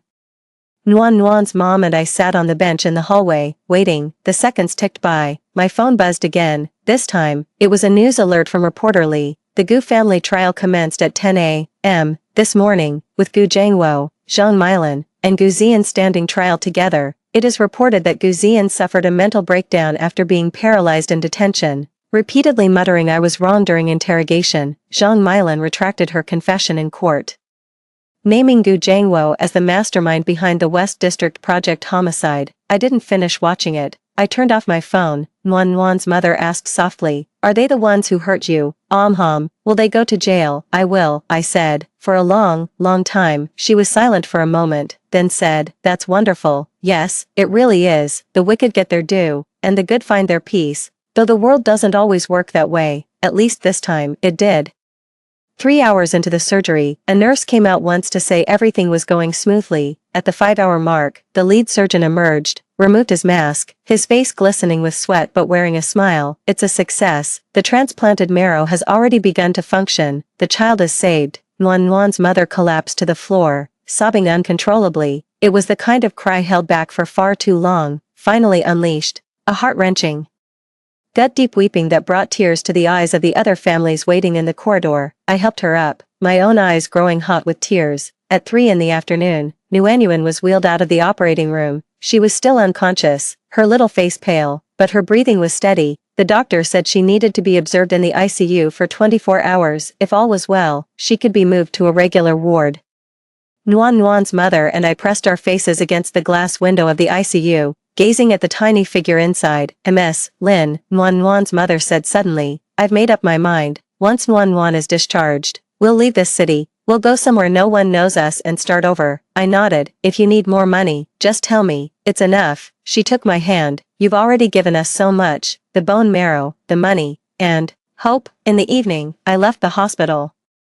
Just as I reached the entrance, my phone rang. It was the court clerk. "Ms. Lin, the first instance verdict for the Gu family case has just been announced. Gu Jiangwo, convicted on multiple charges, has been sentenced to life imprisonment. Zhang Milan has been found guilty of intentional homicide and sentenced to death with a 2-year reprieve. Gu Ziyan has been convicted of intentional homicide, fraud, and other charges, but due to issues with his psychiatric evaluation, he has been sentenced to life imprisonment and will be confined indefinitely in a psychiatric hospital." I stopped in my tracks. "What about Su Ro?" "She is suspected of the crime of intentionally transmitting a venereal disease and will be handled in a separate case. Also, the DNA results for the child in her womb are in. The father is Gu Jiangwo." I closed my eyes for a moment. What a despicable family. "Thanks for letting me know," I said, after hanging up.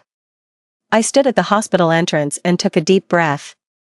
The autumn wind was chilly, but the sunlight was warm and bright. Reporter Lee's car was parked by the roadside. He got out and handed me a newspaper. Front page headline: "The Fall of a Dynasty, the Sins and Punishment of 3 Generations of the Gu Family." Subheading: Lin Wan, the Reborn Woman. "My revenge is to ensure more people live." I opened the pages and read the final paragraph. At the end of the trial, the judge asked Lin Wan if she had anything more to say. She spoke only 8 words.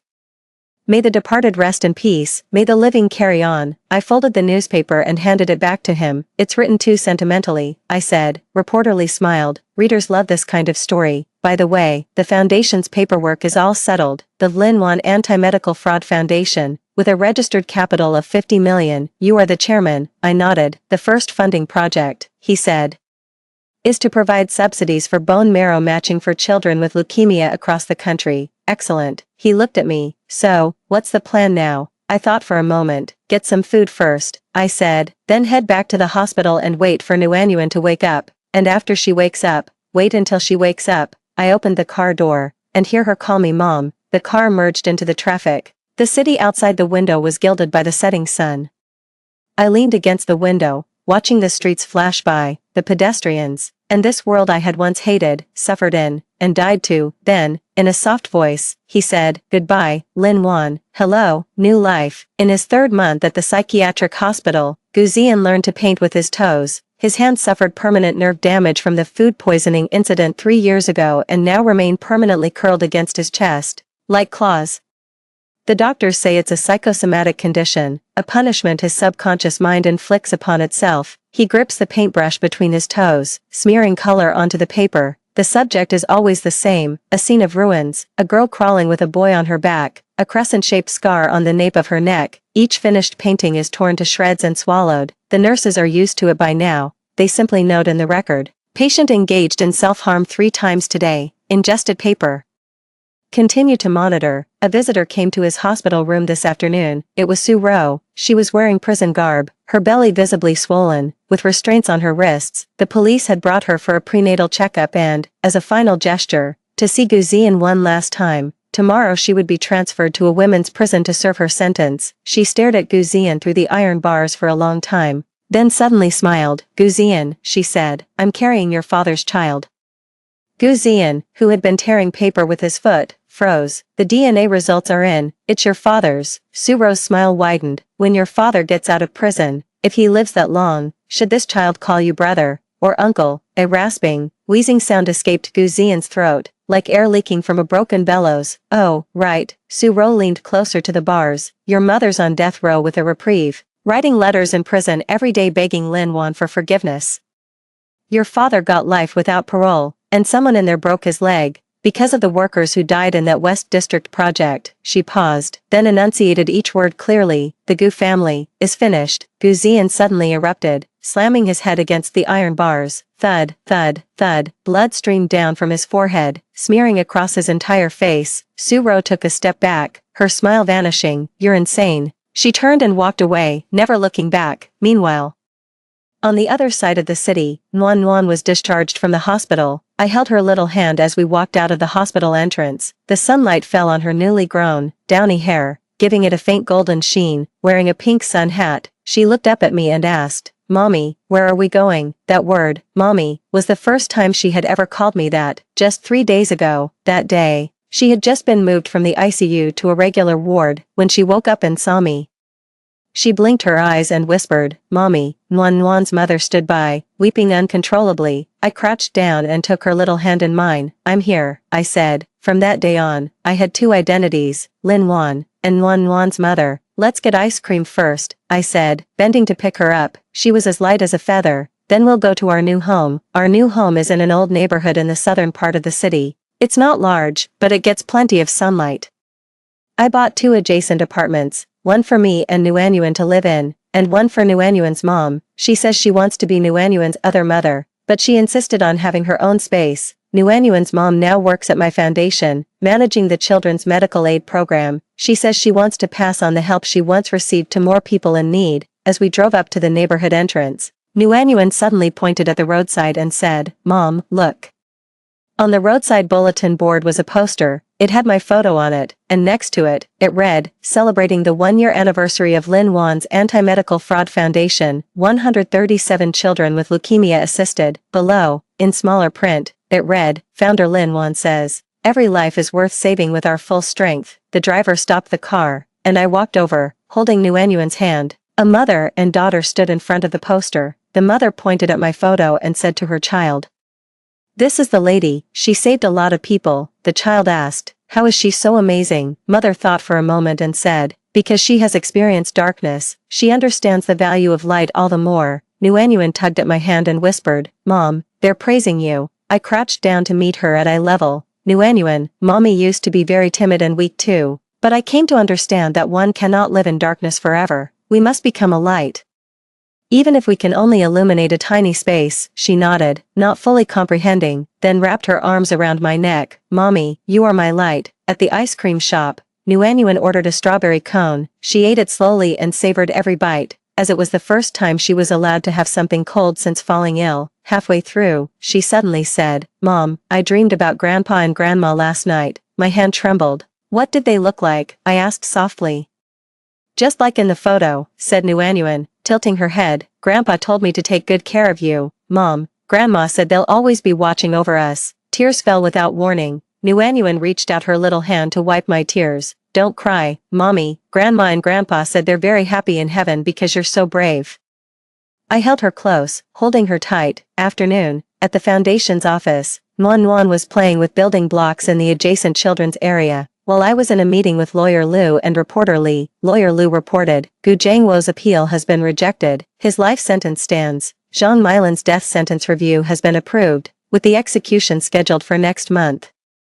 Gu Ziyan's psychiatric evaluation result is unchanged. He will remain confined for life in a psychiatric hospital, reportedly added. Suro gave birth to a child in prison last month, a boy. The baby tested negative for HIV, the preventative treatment was successful, the child is currently in a welfare home, and a volunteer family has expressed willingness to adopt him. I nodded. Have the foundation allocate funds to set up a trust for the child's future. He's done nothing wrong. Understood. Attorney Liu handed me another document. One more thing. The Gu family estate goes to judicial auction tomorrow. The opening bid is 80 million. Should we participate? I thought for a moment. We'll bid on it. Are you going to live here? No, I said. Let's rename it the Haven of Renewal. We'll offer it free of charge as temporary housing for women and children who have lost their homes due to medical fraud or domestic violence. Reporter Lee's eyes lit up.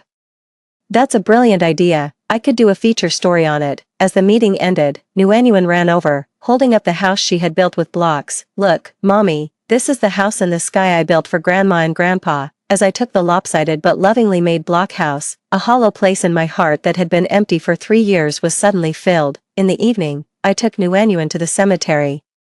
It was the first time since my parents passed away that I had brought family to see them. I placed the jar of paper stars Nguyen had folded in front of the tombstone and said softly, Mom, Dad, this is Nguyen, your granddaughter. Nguyen bowed earnestly and said, Hello, Grandpa and Grandma, I'm Nguyen. I'll love Mommy for you. The evening breeze blew past, gently swaying the pine tree beside the gravestone as if it were nodding. As we were leaving, Nguyen asked, Mommy, do people turn into stars when they die? Yes, they do, I said. Every kind person becomes a star, watching over the people they loved from the sky. Are Grandma and Grandpa watching us right now? Too, she looked up at the sky, where the first star had already appeared, that brightest one. She pointed, that must be them. By the time we got back to the apartment complex, night had fallen completely. Lights were on in every household, and the scent of home-cooked meals wafted through the air. Nguyen's mom waved to us from the balcony, calling out, Dinner's ready. Nguyen grabbed my hand and we started running, our laughter echoing in the stairwell. In that moment, I suddenly understood the true meaning of a second chance. It's not about revenge, it's about rebuilding a home from the ashes. It's about letting the departed live on in another way. It's about believing in the light, becoming the light, and passing it on. Even after enduring the deepest darkness, my phone buzzed with the weekly report from the Foundation's work group. New children assisted this week, 7, total number of people assisted to date, 144, thank you letters received this week, 23. I turned off my phone and pushed open the front door. Nguyen was already seated at the dining table as her mother brought up a final dish. The light was warm, steam rose from the food, and the sound of a cartoon played from the television. Sit down. Mom, Nguyen said, patting the chair beside her. I sat down and accepted the bowl Nguyen's mother handed to me. Outside the window, a sea of city lights. Inside the window, a lifetime together. The end.